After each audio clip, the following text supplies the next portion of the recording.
Ooh, it's more and more spooky every week, doesn't it? What's that? It gets more and more spooky every week, doesn't it? Yeah. Oh, we forgot to keep Crystal backstage, didn't we? That's okay. Oh, There no. she is. There's Crystal. That's Hello, burst my everybody. bubble now. I'm all out of swing now. What to do? Okay. All right. Okay.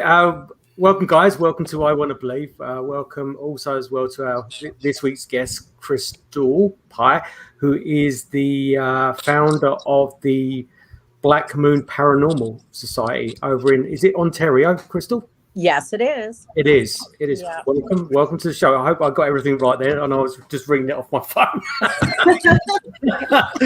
Yes. I had my split screen, and then during when we started the introduction, I just like totally lost it, and I was like having a panic attack. It's like, oh God.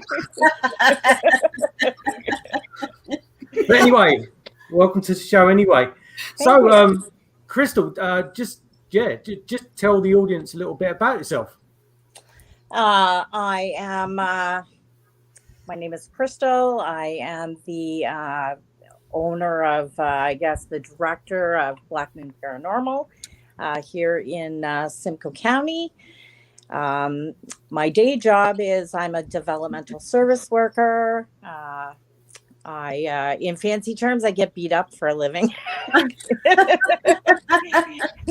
I am a registered hypnotherapist, self-hypnosis teacher.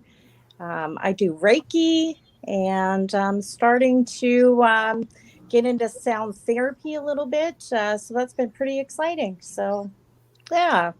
It's quite the array. When did you get into this? Like, when did you get into the paranormal? I can't remember a time that I wasn't, okay. And I will tell you, my great grandmother was Native in her background. I never met her at all, and apparently she used to read tea leaves and apparently talk to spirit. And everybody in the neighborhood called her a witch. So she died under very peculiar circumstances when I was about 2 weeks old. Her house was apparently haunted. And so when we were kids, sitting around the Christmas table, when most people were talking about their blessings, we were talking about our family hauntings.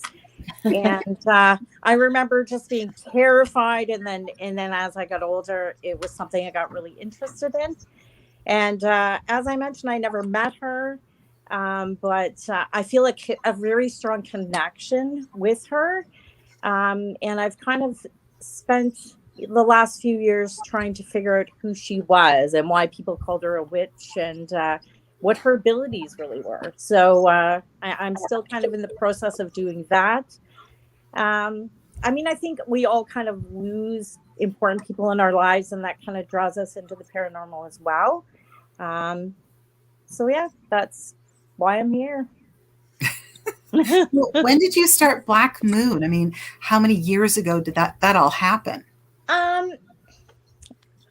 4 or 5 years ago. We didn't even start as something very serious. We were just a bunch of moms getting together, trudging through forests and abandoned buildings. And as you do. What's that story? As you do. I still do. Now I'm just fancier about it. Yeah. So yeah, that's how we got started. And yeah, just the more we found out, the more we became interested and more intrigued. And I don't think there's ever an end to this.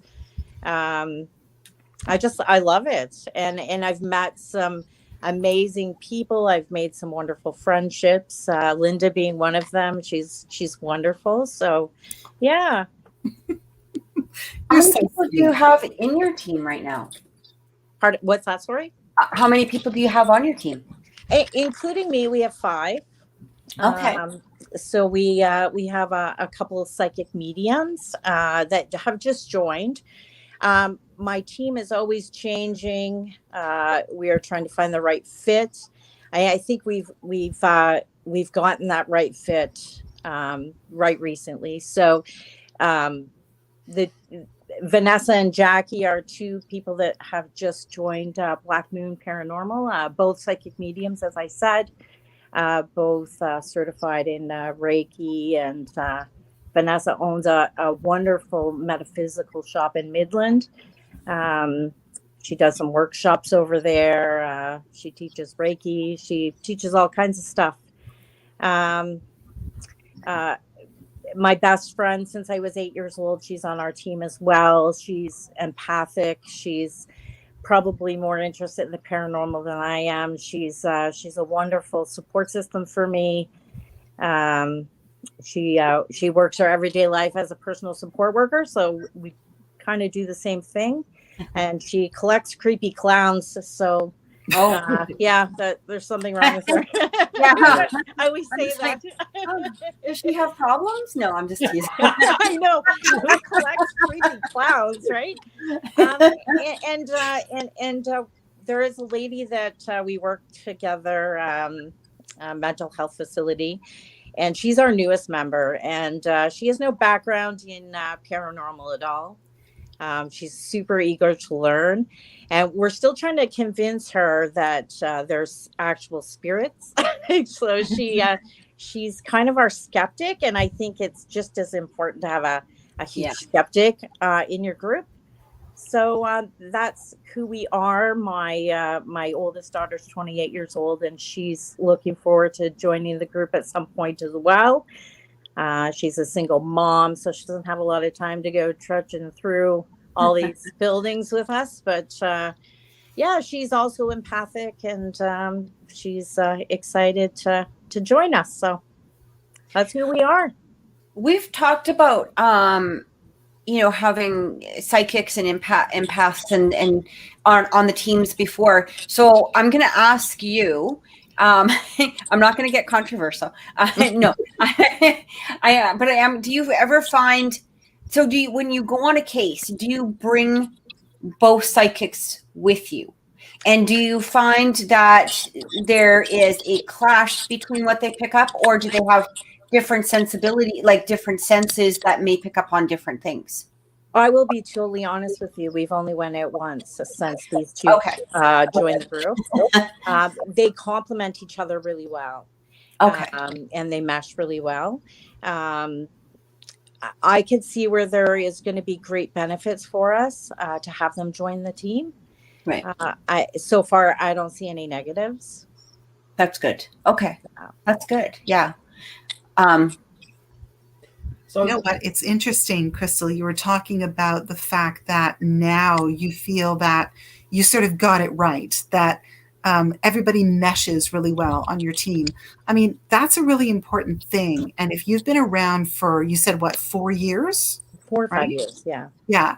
I mean, how many people have you sort of seen come and go? And how important is it for everyone to mesh? And in what way do you want everyone to mesh? Do you want sort of a balance of I don't know, of more skeptical, like you said, or do you want everybody? I don't know. Tell me about it, because I know I've been through a lot of people. I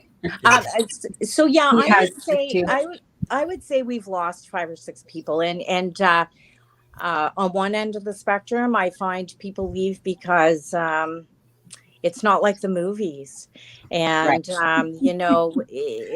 We don't have Lynda Blair jumping out of a closet, and so it's not as exciting as they thought it would be. We've had people leave because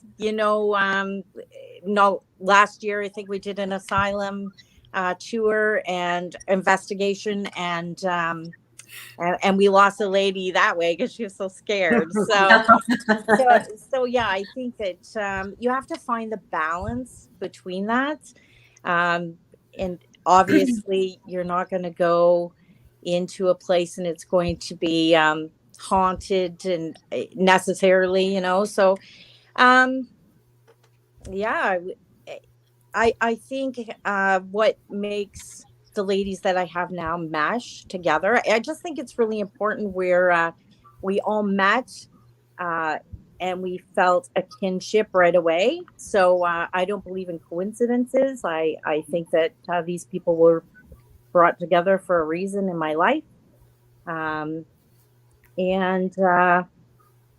we all share the same opinion of the paranormal. So I think that helps as well.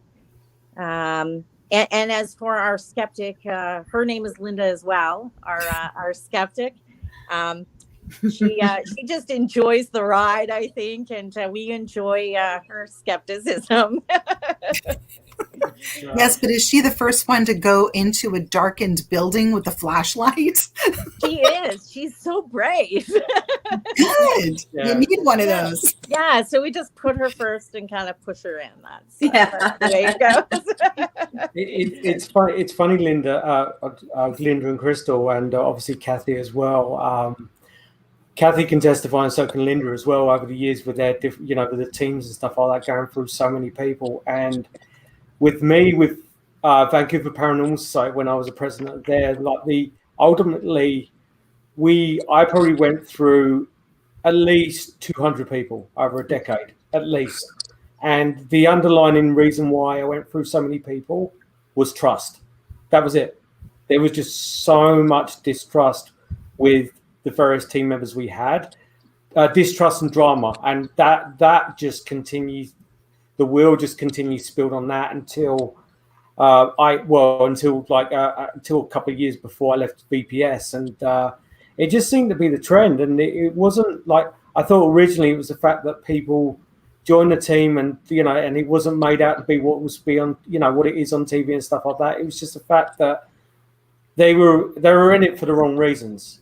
Yeah. Ultimately, and it just sold everything with my team and with the things that went on. It was just, it's absolutely disgusting. Some of the things that happened when I wasn't, when my back was turned, or senior member of my teams were turned when their backs were turned as well. I'm just kind of curious as well. You mentioned that your psychics have only been a part of one investigation with your team. So how does that dynamic work in relation to what's the process? Do they go into an investigation first, and then they go and perhaps write something down and go back out, and then you go and investigate and compare notes later, or do they go in at the same time as you guys? And we all go in together. Right. We all go in together. And the one thing I really like about the team, and I think it's really important, I know Lynda feels the same way about this, is that being very respectful in the investigation. No, yeah. We don't like to taunt, and we don't like to just bring anything negative. We're I have a lot of trust in these people, and I think that's really important. And when these guys say they feel something, I believe they feel something. That's key. And with my team now, it's a quarter of the amount of people that I had before. But each one of those people that I have on my team, if something happens to them, there's no doubt I would believe that there is something legitimately happening with them, because it's not a common occurrence. I don't say they get touched every week and this and that, and it's just endless. But that is paramount to any team, is trust, that element. If you don't have that, what's the point of investigating if you don't have that? Yeah. I mean, the only thing I can say is that we just mesh well together. I just can't. Exactly. I just can't get. That's the only word I know to use, is just we mesh really well together. We all have the same views, all that kind of stuff. So, can you tell us about one of your more active cases, and like what was the process, what happened, all of that? I have a very strong incident that happened. We were doing an investigation in a churchyard locally. Those churches. It's a Catholic church. It has a long history of paranormal activity. My father was born in 1950, and he says the stories when he was a teenager. They used to go up and spook themselves out because there was a talk of it being very haunted then. So. A couple of us went up and started doing an investigation up there, and we had a conversation with a gentleman for what we believed was about 30 minutes. It was a very creepy conversation. This gentleman tried to convince us that he was a priest, and we knew that he was definitely not a priest, although he was wearing a priest's ring, which was interesting enough. The conversation with him was kind of light. It was kind of humorous. And I'll tell you, I actually got smacked in the face by this guy. And I remember I have a really dark sense of humor. So I remember giggling to myself thinking, I can't wait till I leave here and tell all my friends I just got hit in the face by a priest. Right. And I just somehow thought that was humorous. But this conversation started to take like a dark turn. And it was just really malevolent. Like it was just, I don't know how to explain it. We just felt like things were changing, and we had a really hard time getting out of the situation. And this gentleman was trying to talk us into, like, he was a healer, he was psychic, but yet he was a priest, a Catholic priest, and he wanted to lay his hands on us. And I thought, this guy's a weirdo, right? And so we got out of there, and we realized we had been there for hours. Like, we had definitely lost some time, which was concerning. And the next day, one of the girls that was on the investigation said to me, she phoned me and said, "Are you sitting down?" And I said, "Yep." And she said, "I'm going to send you something. And I need you to tell me if this is the guy we've seen." And so she sent me a picture. I said, "Absolutely, 100%. This is the guy that we were talking to last night." And she said, "I just sent you his obituary." So it was a very, the experience really bothered me. And that was a few years ago. And we were really apprehensive about going back. And we actually did last weekend. We went back. We got a few interesting shoots. We didn't run into this gentleman again. But we did run into some pretty crazy energy when we were ready to pack up and leave. And so, yeah, that was probably my most scary incident. Still kind of reeling from it years later. Unbelievable for me. When you started talking to him, did he just come?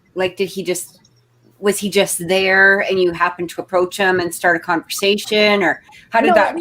We were getting all our gear out of the car, and we were heading for the cemetery, and he was just kind of standing behind us, and he was really apprehensive. He didn't want us in the graveyard, and he didn't want our equipment there.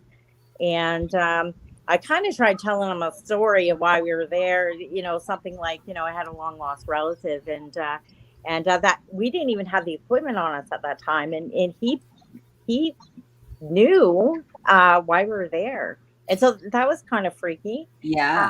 And he made some comments to my personal life that were very very true. So wow, it was a scary situation for sure. Oh, I bet. Did you ever do the investigation while you were there that night? Or no, we got caught up with this guy, and we really could not believe how long we were there. We just and I remember thinking to myself, if this man touches me, things are over. Like, he wanted us to he was going to give us a tour of the church, and this is at midnight, and we just said no. We'd had enough of it. We were pretty intimidated by the situation. And like I said, I never in a million years would have believed that that this girl would have found his obituary. Like, it was crazy. That's a weird thing. Well, and this particular location, there's a church and there's a rectory, which is, where the priests supposedly live. But the rectory is next door to the church, and nobody lives there. He did claim to live there, so that was the interesting part of it, is that he claimed to live in the house, and we read an article that said that somebody hasn't lived there since, I think, 1993 or something like that. So, yeah, weird situation. The gentleman was not buried at that location. He was buried up the road at a Presbyterian church. Really? And we've never found the connection between him and the Catholic Church. He was dressed as a groundskeeper, though, for sure. He was definitely not dressed as a priest. Right. Interestingly enough, there was 3 of us that went up, and our stories are fairly different. We remember him in a very different way. So yeah, it was just a very bizarre night. That probably took you a while to, like you said, even years later, but it probably took you a while right after that to really wrap your head around anything. Like you were, I can imagine it would have been like a Twilight Zone experience. I'm not even sure I have my head wrapped around it now. I know I try to tell people and they look at you like you're crazy, but I'm like, we experienced this, right? So yeah. I've had that time loss happen. Sorry, Lynda, I have had that time loss happen before, and something it's not similar to that. It was like a different experience, but where that time loss or literally nobody is seeing you. And this was actually an experience. It's in Pete's book, actually. I believe it is, isn't it, Pete? I believe we talked about that in your book. Which one was that? Sorry. Where we were in the basement and people could find us. Yeah. So we were in the basement, doing an investigation. There was me and another investigator. And it was weird because this was on an acreage, we had the house to ourselves. And I just kept hearing, I was supposed to go downstairs. I was like, I kept hearing, go downstairs. So I grabbed my equipment, go downstairs, get it, but the other investigator was like, where are you going? And I said, I'm going downstairs. Not alone, you're not. I'm like, okay, whatever. You come with me. I don't care. Here's the weird thing is that it was an open basement. So you could see all the way. It was a huge house, like massive. Like, I mean, their basement is probably was like 2 or 3 basements. This was a massive, massive house, right? But there we are out in the open, and people were literally looking in the basement and couldn't see us and calling our names, and we're like, hello. And at one point we were in one of the kids' rooms in the basement, and the door flew open, and then all of a sudden it closed. But we do not have it on camera because the camera actually ran out of tape. And we went upstairs, and that's when we started. Everybody was giving us heck because they couldn't find us for over an hour and a half, close to 2 hours. So we were gone. But we were right there. So we were just like, what the hell's wrong with you guys? We were like, literally, we waved at you. You saw us. And then we told them about the door opening because, and one of the other investigators said, but I opened the door, I walked into the room, and the room was empty. So she was standing in the room, which we did not see. We saw the door open, we saw the door close, but we did not see a human. So that freaked us right out. So there was like this, it was crazy. But that time, because we felt we were there for like 15 minutes. Yeah. And and it was like 2 hours, I think. Right. Crazy. Yeah, the same with us. We were perplexed about where we had lost all this time. So that is the weirdest thing. But when did you arrive there? I mean, how much time did lapse?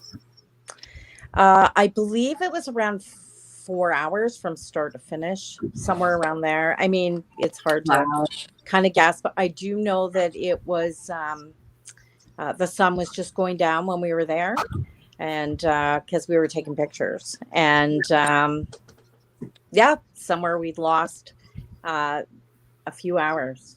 This is what you're speaking about now, because Cathy and I spoke about this a few years ago when I don't know, we just brought it up in a conversation, and it's a heard of, like, it's been documented over the years, but it's very rare. Like, and I quizzed this when I was a part of TAPS as well, and like the forum, I quizzed it there as well, because I had something similar in the UK with in an old pub, and I told you about it, Cathy, when I was in the basement of the pub, and I lost about 2 hours when I was in the basement, and I wasn't investigating or anything like that.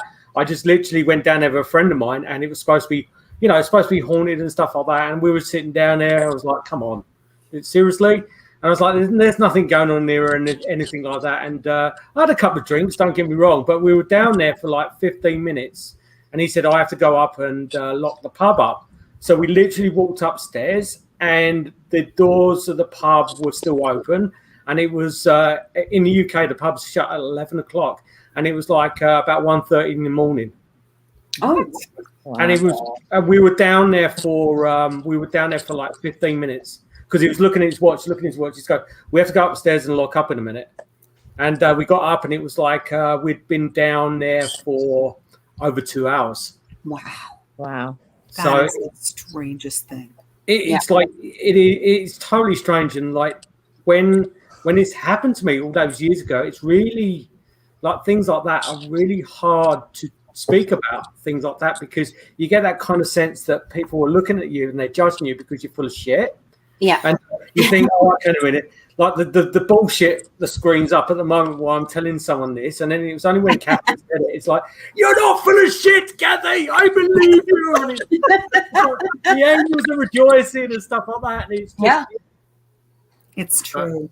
Well, and especially, like, you know, because we were right there, right? And we saw them. We could see them looking for us. And so we waved, and they turned around and walked away thinking that they saw us. Because, I mean, we're 10 feet in front of them, like 20 feet in front of them, you know, and we're waving. And then they just turned around and walked away. We didn't hear anything. We didn't hear our names being called. And they said that they even walked around the building. They thought we had gone outside. Like, they were looking for the cars. Like, literally, we had disappeared. So, the funny thing was his wife was there, so that didn't go over so damn well. but you know, it was really weird too. Like Cathy and Pete. It was scary. I was going to say it's scary. And also, like, Crystal, you said that you remember this gentleman appearing in a certain way to you, but then he appeared differently to someone else. And, you know, you hear about that sometimes where, for instance, if there's, you know, a dark man in the corner of a bedroom and there are two little girls, let's say, who are sharing that bedroom, that dark man might look like something to one of them and yet something different to somebody else. So you sort of say to yourself, okay, so what kind of spirit was this person? Yeah. So I seen him as being a groundskeeper. Right. And my best friend that was with me, I forget what she said he was wearing, but she said he definitely is wearing a priest collar. I never seen that at all. The priest's ring, he kept, you know, bringing our attention to the fact that he had a priest's ring. But I thought how peculiar it would be for somebody, a groundskeeper, to have a priest's ring. But she seen him as a priest, and I did not. So Wow. Yeah. And what about anybody else that was there? How did they view him as? So the other lady that was with us, she never went investigating with us again after that night. And she said that she doesn't recall a lot. So, wow. So that was one of the instances we lost one of our team members. So what do you make of that, Pete? I mean, the fact that they both saw a different person and yet had the same interaction with that person. That's weird, right? It is totally weird. It's just like, people have theories and stuff like that. It could be a portal that there's the aspect of it there being a portal, and there's like a time lapse, and then the portal's able to produce different people from that same area with the same kind of interaction. It could be something to do with that, but I guess the only way we would know is when we actually get to that point. Yeah, that's right. More than anything else, but it's like this kind of things like this really fascinate me about what we do, and it kind of I don't know, it just creates that warm feeling inside me with things like this. It's not just us seeing Casper the Friendly Ghost or anything like that. It's those experiences where like the time lapses and stuff like that, and like the theories of water and stuff like that as well. Like there's just a whole realm to what we do that is rare and happens, but what we're doing now, we're just skimming the surface of what is actually out there and what we could actually do. So, what's interesting is we have these experiences like you said, these are very rare experiences that you come across, and it's interesting because when you see these shows, like some of them. Well, you don't want to say. You don't want to say which ones. I can say it. And then he'll tell you. No, he will. And where they're provoking, the provoking and the nonsense and the general. I'm not going to say making fun of, but I mean, even as we've all dealt with, the kids from the neighborhood that all wear the same shirt and head out there with their flashlights, that kind of nonsense, and but are charging people for doing this investigation, or that kind of thing. And you think about it, and it's like these experiences that we have are so rare and phenomenal, and kind of like it almost makes you feel, and we've all had them on this screen, at least, where you sit back and you go, in one way we're really lucky, because that does not happen all that often. And you don't hear about it all that often in usually it's, the ball rolled across the floor or this happened. And, it doesn't saying that, it makes anybody more special or non-special or anything like that. But you kind of wonder if some of these people, that the amateurs where they don't have that experience to really fathom what's going on or to know how to relate to it. Like you had said, you'd lost a team member, because of that.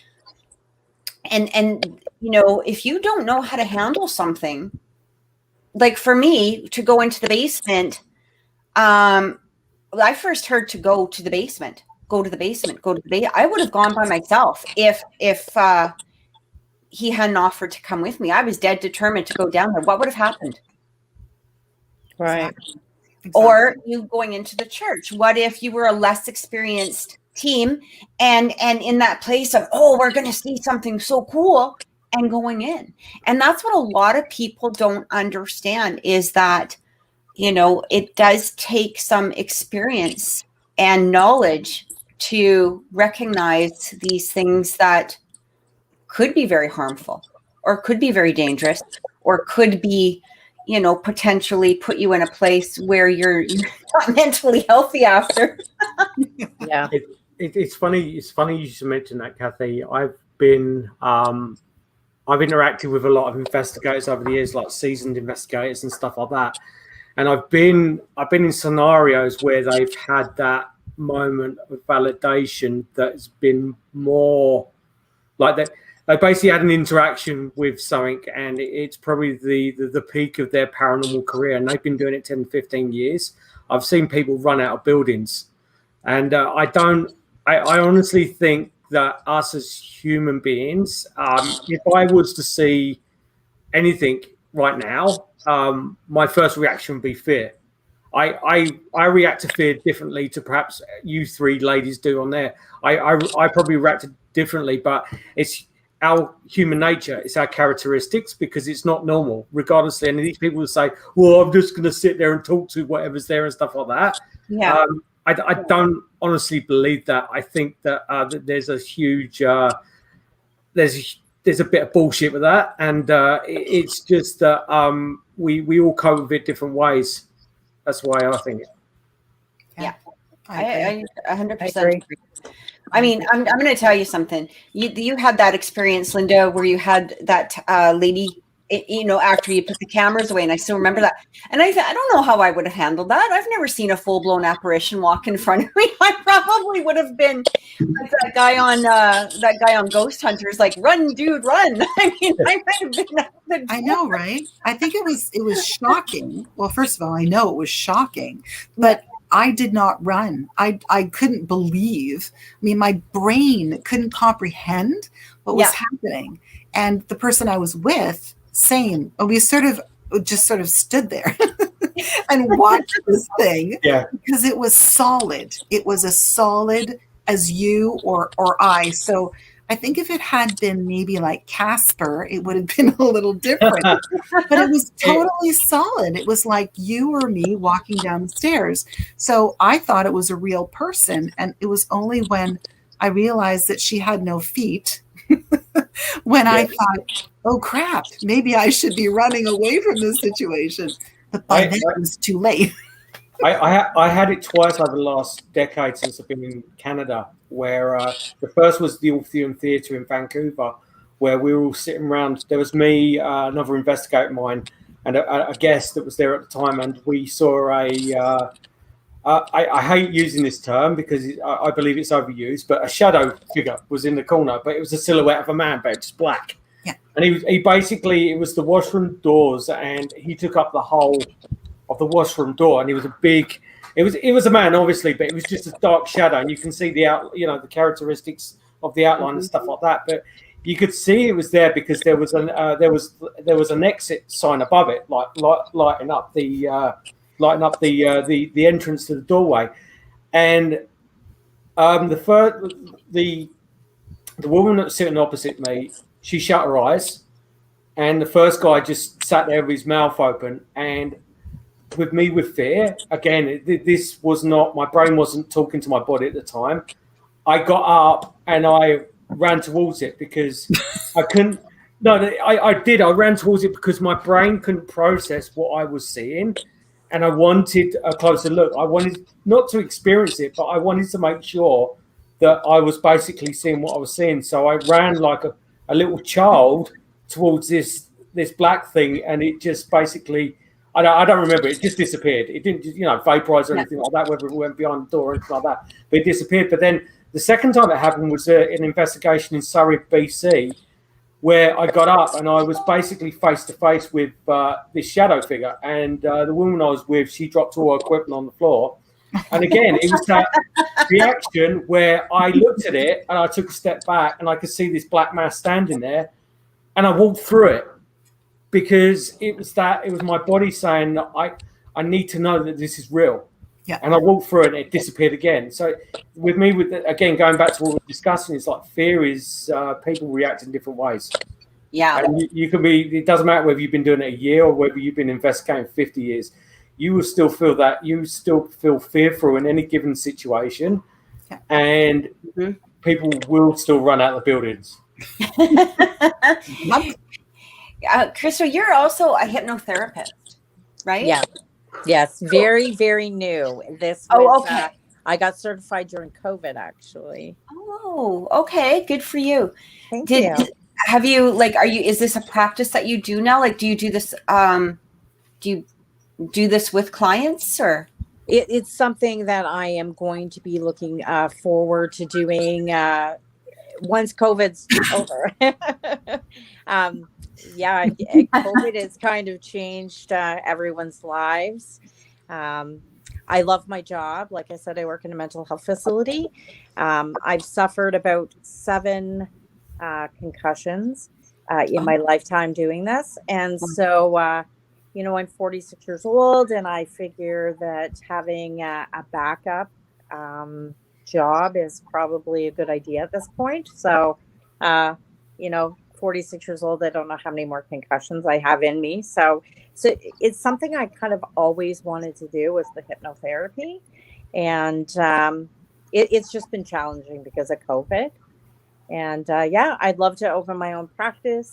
I'd love to have a wellness center. I would love to mesh with other like-minded people and do those kinds of things. So, How about with Reiki? Do you do distance Reiki, or is that again, within the home or within your business? Or it's definitely very hands-on for me, and I have been shown the distance Reiki. I just don't prefer it. I am very interested in the clearing spaces with Reiki as well. I seen a young lady do that on an investigation that I was able to attend, and it was amazing. So that's something I haven't tried myself, but I'd love to try that. I love it. Listen, I have a question for you about doing an investigation and clearing or saging or any of that. Does your team do that, take it from start to finish? If the client says, look, so I'm really uncomfortable here and I would really like you to do some saging or do you guys do that? Because some teams do not do that. They just leave that to someone else, or they tell the client, you do it because it's your space. But is that something that you do? We have done it, and I'm actually very shocked at the amount of people that don't request it. I think when people have some of their answers, their questions answered, they're okay living with a spirit. I'm not sure I per se would be, but I always smudge my living area, my work area. And some people are okay with not doing that. So it is amazing, though, the experience. I was able to be part of a home blessing once. They had some issues in the home.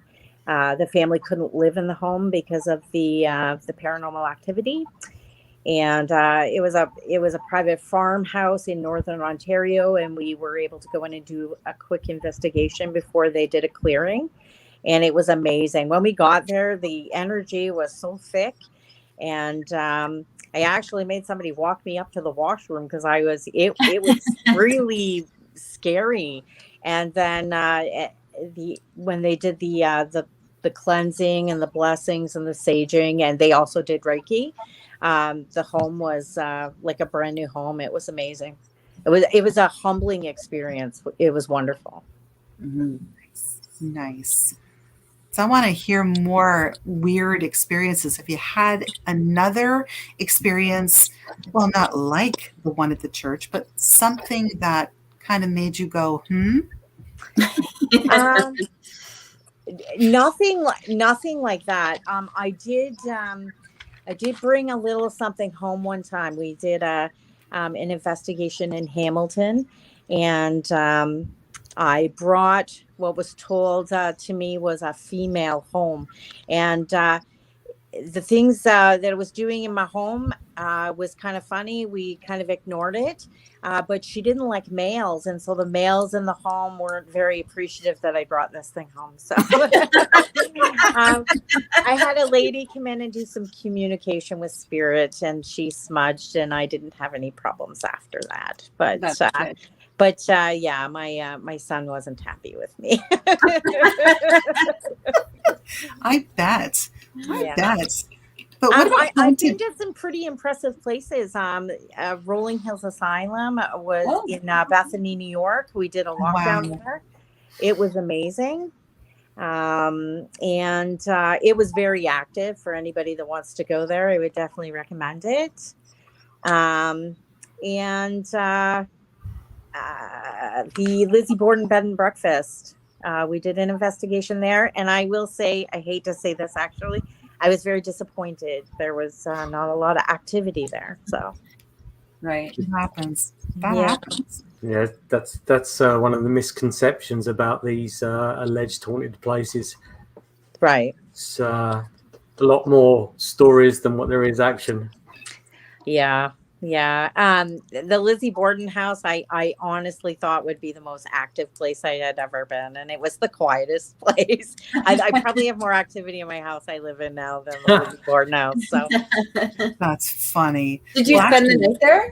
What's that? Did you spend the night there? Funny story. My mom's going to kill me for saying this, but I spent my honeymoon at the Lizzie Borden bed. Oh, Not a gal. Yeah, so she was very embarrassed at my wedding because people were finding that out. I thought it was pretty cool. Yeah. Oh my God, that's hilarious. Yeah. Crystal, that's funny. But I have to say, Crystal's team was one of the teams that my team went with to Picton, to Prince Edward Heights. Oh, okay. And that was a really interesting experience. And Crystal had a weird experience too. Remember that thing that happened to you with something got really hot and was burning up in your trunk? Yeah, we had a pendulum that the chain caught on fire. We might have debunked it a little bit.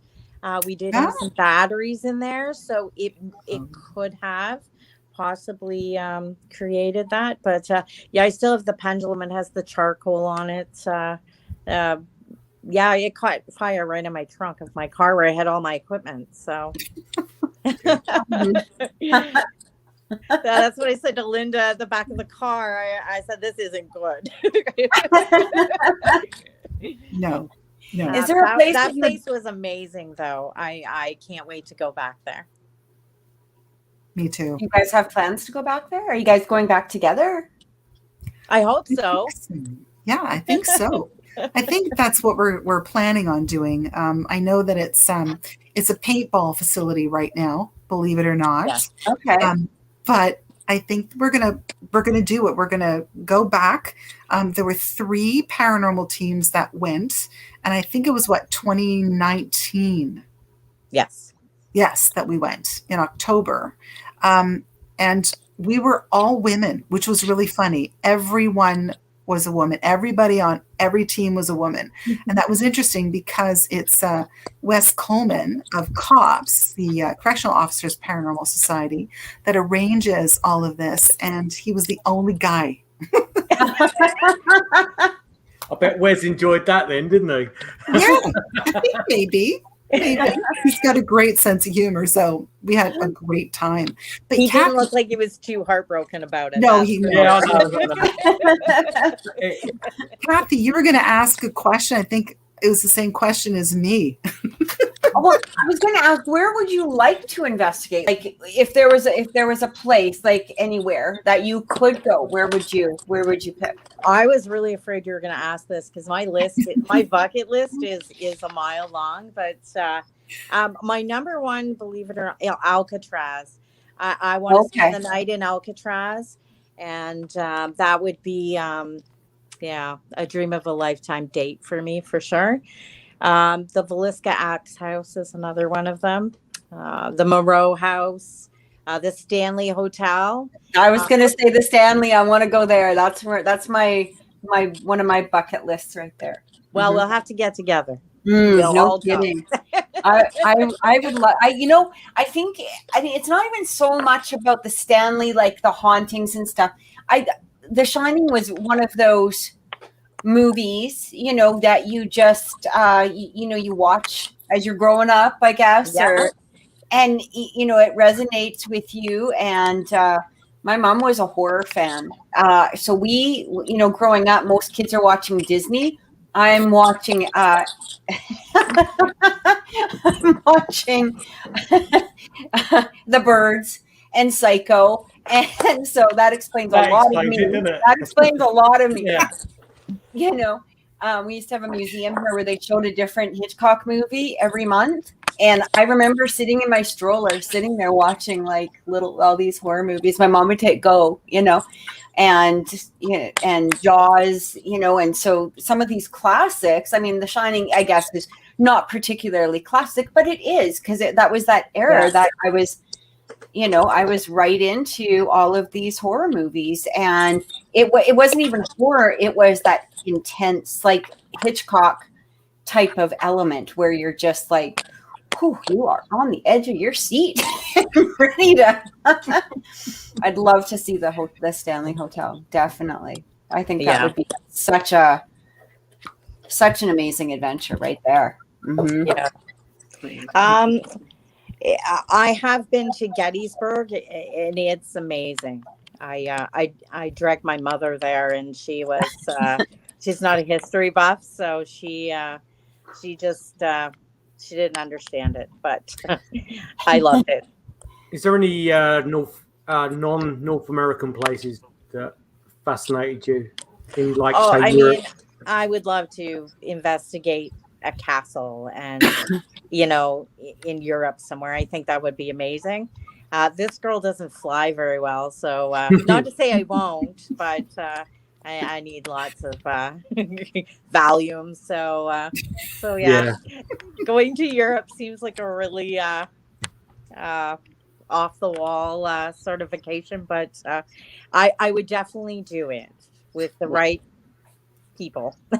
See, it's funny because you say you're scared of flying. I'm scared of water. So getting to Alcatraz would be my, they'd have to have a paramedic on the board because that shark-infested water would just. Peter saw me. We went to Fort Worden a few years back.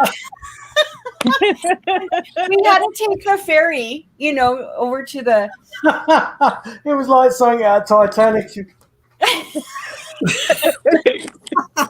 like, I'm just going to stay in my car. No, you're not. Look, Kathy, the ship is moving. I'm clinging to oh my God.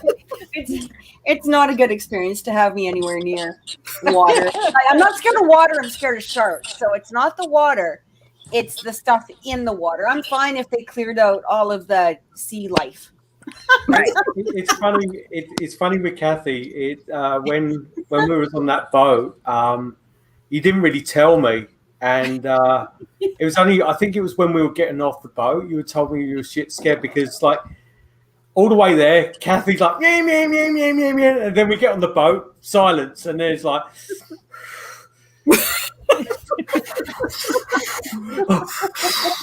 Smoking 10 cigarettes at a time, and I was thinking in my head it's losing the marbles. And hyperventilating on top of it. You're like, it's sharks with Kathy. So every time I get something that comes through on my feed in regard to sharks, I send it through to her because I know it makes her day. Oh my God, Crystal, that's a good friend for you, huh? Yeah, right? Crystal, I got to ask you, we were talking about equipment before, but I mean, is there one piece of equipment that you couldn't do without? I have a millimeter and I love it. Yeah, I love the ghost boxes too. I have a custom made ghost box, and to tell you, I've never taken it on investigation because by the time I, spent the money on it, I don't take it anywhere. So it's more of a collectible for at home, but right. Yeah, I like those two things. I also like pendulums, and I think that's it. That my favorite thing is the millimeter. I love it. Yeah, the millimeter is probably one of the most accurate tools that ghost hunters have in relation to temperature. With the EMF, it's so hard to govern, but whether it's actually on unless you have the actual tools that cost thousands of dollars, but they're far more accurate than like a K2 or even the EDIs that come out now. Yeah. I bought the EDI when that first came out on the market, and because it has a data log that you can put a SIM card at the top. And but I've reverted back to the millimeter. I've got like one of the original millimeters because the temperature and the EMF are more accurate than probably in any of the other devices. I agree. Yeah. That's very cool. That's How does really your cool. family deal with you doing what you do? Is it? It's funny because my mom is exactly like how you explained your mom. We just watched horror movies. I don't ever remember my mom saying we couldn't watch a horror movie. If she was watching Friday the 13th and we were 4, we watched Friday the 13th if that's what we wanted, you know. I mean, people always say, "Oh, I'm scared of The Exorcist." I'm like, "Yeah, I saw that when I was like 2 or something." Yeah. Like, you know what I mean? Like, you know, they're like, "Aren't you scared of that movie?" Like, no, I've seen it like 800 times, and I watched it when I was in a diaper practically. So no, it doesn't. So yeah, I was, and we always had these family paranormal stories, and now things have kind of changed. My family's, they're all like, they can't believe I do what I do, and I'm like, you people are the reason I'm doing this. You know, so you know, they make their funny comments about it, but you know, it is what it is. My kids think I'm cool for doing it. They won't admit it. Yeah. And you know, people at work, they find out and they always kind of say, "Oh, you know, that's so weird." But you know, when they pull you aside, they're always like, "Hey, I heard this noise. What do you think it is?" So as much as people kind of poke fun at it, they're very interested in hearing your stories and that kind of stuff. So it's funny. I work for the government of BC, and I wanted to stay mute about the whole thing. And it's funny because pretty much everyone in my department knew what I did before I even arrived working. They were like, because you send, you know, in your resume, it's the same old generic stuff. I like going for hikes. I like reading, and I like, you know, I have a very wholesome life and stuff like that. But and then I got to Interior Health for the very first day, and I'm walking around the office, and they're like, "Oh, I'd really like to talk to you about your pastime and stuff like that." And, no, we should go for coffee. And I'm like, they want to talk about book reading and going for hikes and swimming and stuff like that. And then all of a sudden, the woman that worked with me, like my number 2, my clinical aide, came into my office. She said, "Right," she said, "by the way, this hospital's fucking haunted." And I'm like, "What? Why do I want to know that? Why do I want to know?" It's like, we work for the government and we talk, and it's just like, oh. You know that you probably actually really did put Chase's Demons in the Dark on some sort of one line in there that they. Oh yeah. Yeah, it's funny. They, I guess the moral to that is that the government, they can find out anything about you, and hence why I changed I took my second name off of my Facebook name. Right. Yeah. Good idea. So, thank you, Crystal. Before we go, do you want to give a big shout out to your team and let everyone know that who's watching how to locate you or find you? So I'm on Facebook, Black Moon Paranormal Society, and I'd love to say hello to my team. There's Vanessa, Jackie, Tammy, and Linda, and you guys are awesome. And yeah, I can't wait to get back out and do some more stuff. Brilliant. We hope we can have you back on the show sometime. Perfect. It's such a pleasure to talk to you and to meet you. Oh, thank you very much. Thank you for having me. Oh, thank you for coming. Thank you. Hope to see you soon, Linda. Absolutely, you will, for sure. All right. Okay, brilliant. Thanks, guys, and tune in to next week where we'll have another episode of I Want to Believe. All right. Bye.